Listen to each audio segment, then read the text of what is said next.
Hi friends, welcome to my channel. బాధపడుతున్న స్వరాన్ని చూసి అభి ద్వారా నిజాన్ని బయట పెట్టించిన బాబీ. అసలు ఇదంతా ఎలా జరిగింది తెలుసుకునే ముందు ఇప్పటి వరకు మా వీడియోని కనుక లైక్ చేయకపోతే ఒక్క లైక్ చేయండి. మా ఛానల్ని సబ్స్క్రైబ్ చేసుకుని పక్కనే ఉన్న గంట సింబల్పై ఆల్ అని క్లిక్ చేయండి. అప్పుడే మేము పెట్టే ప్రతి వీడియో మీరు మిస్ కాకుండా చూసేవచ్చు. అభి అయితే ఇక రోష్నీని దూరంగా తీసుకువెళ్ళిపోయి తను శాశ్వతంగా కోలుకోలేకుండా చెయ్యాలని అయితే ప్లాన్ చేస్తాడు. ఇక అనుకున్న విధంగానే మరుసటి రోజు ఉదయాన్నే ఇక రోష్నిని తీసుకుని బయటికి వస్తాడు. ఇంతలో ఇక అంబులెన్స్ వస్తుంది. డాక్టర్స్, నర్స్ అందరూ కూడా వస్తారు. ఇంతలో వాళ్ళందరినీ చూసి నళిని అయితే చెప్తూ ఉంటుంది, నా కూతుర్ని ఇక్కడి నుంచి అసలు పంపించే ప్రసక్తే లేదు, నా కూతుర్ని పంపించను అంటూ అనంగానే, ఏంటండి మీరు పంపించేది? తను నా భార్యకి ట్రీట్మెంట్ చేయించుకునే అధికారం నాకుంది. నేను తనని తీసుకువెళ్తాను. నా బాబాయ్ ఎంత బాధపడుతున్నాడో నాకు తెలుసు కదా, తన తల్లి కోసం ఎంత ఆరాటపడుతున్నాడో చూస్తున్నప్పుడు కూడా నేను ఎలా వాణ్ణి బాధ పెడతాను? ఇన్ని రోజులు తల్లెవరో చెప్పకుండా బాధ పెట్టాను. వాణ్ణి తల్లి ప్రేమకి దూరం చేశాను. ఇక మీదటైనా వాడు కన్న తల్లితో సంతోషంగా ఉండాలి అంటే నేను ఈ నిర్ణయం తీసుకోక తప్పదు. ఇక మీదట నా బాబాయ్ కంట్లోంచి కన్నీళ్లు రాకూడదు. అందుకనే ఈ నిర్ణయం తీసుకున్నాను అంటూ అభి చెప్పంగానే, లేదు, నువ్వు ఏదో కుట్ర చేస్తున్నావు, ఏదో చెయ్యాలన్న ఉద్దేశంతోనే నా బిడ్డని తీసుకుని వెళ్ళిపోవాలి అనుకుంటున్నావు. దాని జీవితం నాశనం చేయడానికి నువ్వు పూనుకుంటున్నావు. నేను ఎట్టి పరిస్థితిలో కూడా ఒప్పుకోను అంటూ నళిని అయితే అంటూ ఉండంగా, ఏంటమ్మమ్మా నువ్వు?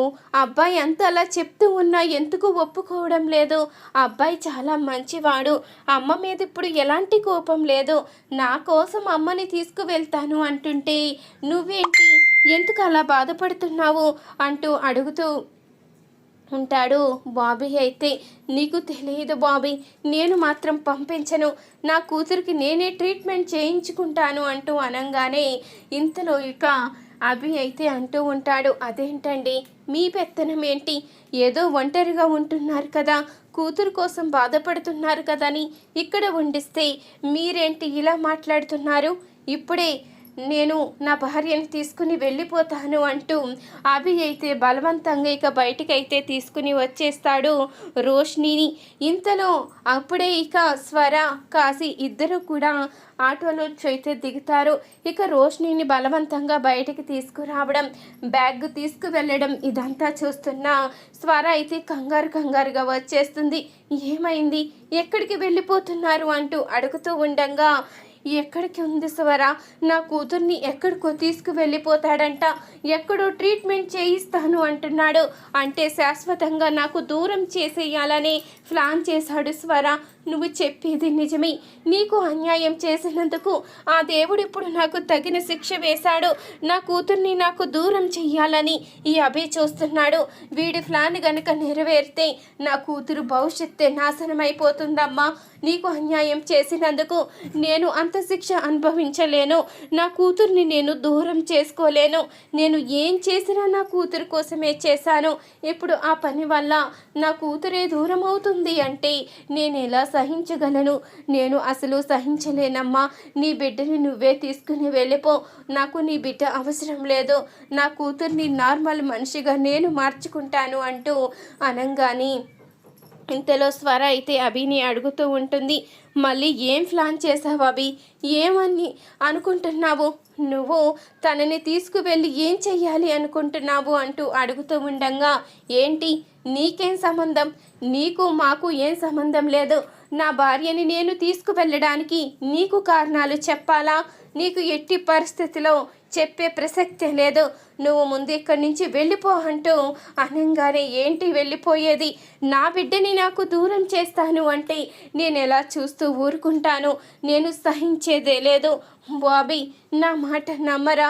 నిజం చెప్తున్నాను వినరా, నీ కన్న తల్లిని నేనేరా అంటూ స్వర అంటూ ఉండంగా ఇంతలో నళిని కూడా చెప్తూ ఉంటుంది, అవును బాబీ, నీ కన్న తల్లి మీ అమ్మాయి మేడమేరా, స్వర ఏరా, నా కూతురికి నీకు ఎలాంటి సంబంధం లేదురా అంటూ ఉండంగా ఇక ఆ మాటకి బాబీ అయితే ఆలోచనలో పడతాడు. ఇంతలో కైల అయితే చెప్తుంది, అంతగా చెప్తున్నప్పుడు ఎందుకురా అర్థం చేసుకోవు, ఒక్కసారి ఆలోచించరా అంటూ ఉండంగా ఇక బాబీ అయితే నమ్మడం లేదని స్వర అయితే ఒక్కసారిగా కుప్పకూలిపోతుంది. అయ్యో భగవంతుడా, ఎందుకు నాకు ఇంత పెద్ద శిక్ష వేశావు, ఏ కన్న తల్లికి ఇలాంటి పరిస్థితి వచ్చుండదు, నేనే నీ కన్న తల్లినిరా అంటూ నిరూపించుకునే దౌభాగ్యం నాకు కల్పించావు, నా బిడ్డ నన్ను ప్రేమగా అమ్మా అని పిలవకుండా చేశావు, ఎందుకు ఇంత పెద్ద శిక్ష వేశావు, ఎందుకు ఇంత నా మీద కక్ష కట్టావు, నేను ఏం పాపం చేశానని, ఎవరికి ఏ అన్యాయం చేశానని నన్ను ఇంత దారుణంగా ఏడిపిస్తున్నావు, నా బిడ్డ చేత అమ్మ అని పిలిపించుకునే అదృష్టం నాకు లేదా, ఎందుకు ఇంత అన్యాయం చేస్తున్నావు అంటూ ఇక చాలా బాధపడుతూ ఉంటుంది స్వర అయితే. ఇక స్వర బాధని చూసిన బాబీ అయితే ఆలోచించుకుంటాడు. ఇక పరుగున లోపలికైతే వెళ్తాడు. బాబాయ్ ఆగు బాబాయ్, వీళ్ళు అలాగే చెప్తారు, వీళ్ళు చెప్పే మాటలు నమ్మకు బాబాయ్, నువ్వు ఆగు అంటూ ఉండంగానే ఇంతలో ఇక బాబీ అయితే లోపలున్న గన్ను అయితే తీసుకుని వస్తాడు. బాబీ చేతిలో ఉన్న గన్ను చూడగానే అందరూ కూడా షాక్ అయి చూస్తూ ఉంటారు. బాబాయ్ గన్ను ఎందుకు పేలుతుంది, పక్కన పెట్టు, అది ఒరిజినల్ గన్ను, ఆడుకునేది కాదు, నీకు కావాలంటే ఆడుకునేది కొనిస్తాను బాబాయ్ అంటూ అనగానే ఇది ఒరిజినల్ గన్ననే తీసుకువచ్చానబ్బాయి, ఇది ఇప్పుడు నేను టార్గెట్ పెట్టుకుంటున్నాను, నువ్వు గనక నిజం చెప్పకపోతే ఇప్పుడే చచ్చిపోతాను, నిజం చెప్పు. అక్కడ అమ్మాయి మేడం బాధ చూస్తూ ఉంటే, తన కళ్ళల్లో కన్నీళ్ళు చూస్తూ ఉంటే తను నిజమే చెప్తుందని నాకు అనిపిస్తుంది. ఇప్పుడు నిజం చెప్పబ్బాయి, నిజం చెప్తావా, నన్ను శాశ్వతంగా నీకు దూరం అయిపోమంటావా, ఏదోటి చెప్పు అంటూ ఇక బాబీ అయితే తన బుర్రకి రివాల్వర్ అయితే గురిపెట్టుకుంటాడు. ఇక అది చూసిన స్వర అయితే, బాబీ నువ్వు అలాంటి పని చెయ్యొద్దు, ఎప్పటికీ నువ్వు నన్ను అమ్మ అని పిలవకపోయినా పర్వాలేదు, నువ్వు నాకు దగ్గర అవ్వకపోయినా పర్వాలేదు, నువ్వు ఆనందంగా పెద్దవాడివైతే అదే చాలు, నువ్వు ఎప్పటికీ సంతోషంగా ఉండడమే ఈ తల్లి కోరుకునేది, నీకేదైనా జరిగితే ఈ తల్లి మనసు తట్టుకోలేదు బాబీ, నువ్వు అలాంటి పనులేమీ చెయ్యొద్దు బాబీ అంటూ ఇక స్వర అయితే బాధపడుతూ ఉంటుంది. ఇంతలో ఇక బాబీ అయితే ఎప్పటికైనా నిజం చెప్పబ్బాయి, చెప్తావా లేదా, నా సంగతి నీకు తెలుసు కదా, ఏదైనా అంటే చేసి చూపిస్తాను, సరే నువ్వు నిజం చెప్పవు కదా, ఇప్పుడే చచ్చిపోతాను అంటూ తన దగ్గరున్న రివాల్వర్ అయితే నొక్కపోతూ ఉండగా ఇక ఒక్కసారిగా అభి అయితే, ఆగు బాబాయ్ ఆగు, నిజం చెప్పేస్తున్నాను, నీ కన్న తల్లి ఆ అమ్మాయి మేడమే, ఈ స్వరాయే అంటూ చెప్పగానే ఆ మాటకి ఒక్కసారిగా కుప్పకూలిపోతాడు బాబీ అయితే. మరి ఎందుకు ఇంత దారుణంగా మోసం చేశావు అబ్బాయి, ఎందుకు ఇంత దారుణంగా నన్ను బాధ పెట్టావు, ఎందుకు ఇంత అన్యాయం చేశావు, ఎందుకు అమ్మ మొహం చూస్తే నీకు జాలి కలగలేదో, అంత దారుణంగా బాధ పెట్టాలని నీకు ఎలా అనిపించింది అంటూ అడుగుతూ ఉండగా ఇంతలో ఇక అభి అయితే ఎలాంటి సమాధానం చెప్పలేడు.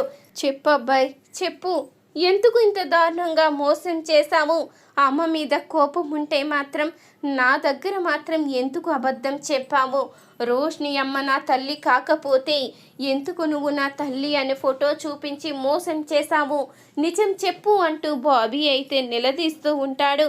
ఆ మాటకి ఇక అభి అయితే ఏం సమాధానం చెప్పకుండా మౌనంగా ఉండిపోవడంతో నిన్ను నమ్మడమే నేను చేసిన పెద్ద తప్పు, నీ మాట నమ్మి ఇన్ని రోజులు అమ్మని బాధ పెట్టడమే నేను చేసిన ఇంకా పెద్ద తప్పు, ఇక మీదట ఎప్పటికీ కూడా నీ మాట నమ్మను, నిన్ను ఎప్పటికీ కూడా నాన్న అని పిలవను, అబ్బాయి అని అస్సలు పిలవను, నీకు నాకు ఎలాంటి సంబంధం లేదు, నాకు అమ్మే కావాలి అంటూ ఇక బాబీ అనేసరికి ఆ మాటకి అభి అయితే ఒక్కసారిగా షాక్ అవుతాడు.